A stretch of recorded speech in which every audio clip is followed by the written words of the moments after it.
And India has launched a military operation on Pakistan overnight in a dramatic escalation of tensions between the two countries. Our Sri Jegarajah has been tracking this developing story for us this morning. Sri, Pakistan denying any link and calling these strikes unprovoked. But of course, that's just one side of this story. It is, and we've been hearing from Islamabad, and they are keeping that option open of retaliation. We will also know more about India's position at 12:30 Singapore, Hong Kong time, which is when the External Affairs Ministry in New Delhi holds a press conference. So we will learn if New Delhi is open to dialogue or if it's going to follow up with more action. As far as your region is concerned, Dan, and this is of interest to your viewers, many regional and global carriers, airlines, have been cancelling or diverting flights around Pakistan, and so there are implications there for the GCC India economic corridor. But needless to say, these renewed tensions come at a very challenging time for both India and Pakistan in particular. For India, if national security does become the overriding and the paramount policy focus for New Delhi, that very well could mean that trade talks with the United States and the prospects for a trade deal get pushed back. Or, looked upon another way, they could take on greater urgency given how defence and the need for India to buy more leading-edge armaments from the United States, that could be central to a US-India trade deal. The worst-case scenario, of course, that everyone is talking about and hoping that it doesn't materialise is of a sustained escalation between India and Pakistan. Earlier, I put that question to Pakistan's Information Minister, Atullah Tara, and I asked him what the next step could be from Islamabad. This is what he had to say. We've retaliated across the line of control, and we've targeted their posts in our right to self-defence. We never wanted this aggression. But we said that our desire for peace should not be mistaken for our weakness. And India, by attacking, India is the aggressor, India is the provocator. They violated the territorial integrity of Pakistan. They've targeted our civilians.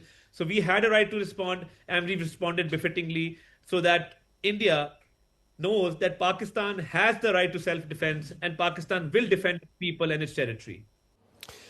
From the perspective of the respective economies, Pakistan can ill afford a direct military confrontation with India. The backdrop there is quite dire. The economy is limping along. It narrowly avoided, Dan, if you remember, back in 2023, a sovereign debt default. It's struggling to implement IMF reforms, and it's surviving on back-to-back loans from everyone from Saudi Arabia to China. India's macroeconomic story is far more resilient. In fact, we just learned earlier on this week that there was a trade deal that was struck between the UK and India. There is a lot of talk about a US-India trade deal happening in mid to late October. Deal by Diwali, it's being described as.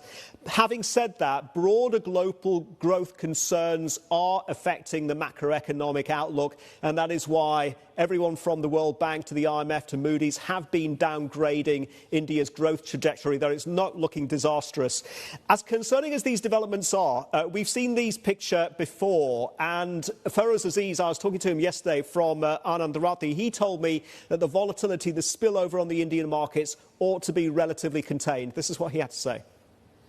If you analyze the 4 or 5 instances over the last 25 years where India and Pakistan have gone into a high-tension space, of course, there have been knee-jerk reactions when something is broken out in the first 2-3 days. But if you look at the full tension period of about 40-45 days average, we've seen the worst one being the 2001 Parliament attack, which was about 6-7% drop in the full period. But in the rest of them, the average fall in the rest of the 4 instances was just 2%. So you're absolutely right. It just infuses short-term volatility. Feroz, by the way, has a 28,000 end-year target for the benchmark Nifty 50. So, Dan, just to sum up for India, the markets, yes, they have recovered since that drawdown that happened late last year, and they've recovered after the Liberation Day sell-off. But I have to say that Indo-Pak tensions do represent another brick in the wall of worry. Added to that, global economic uncertainty, added to that tariffs until we get a trade deal with the United States for India, and of course questions domestically about high household debt. Dan, back to you now.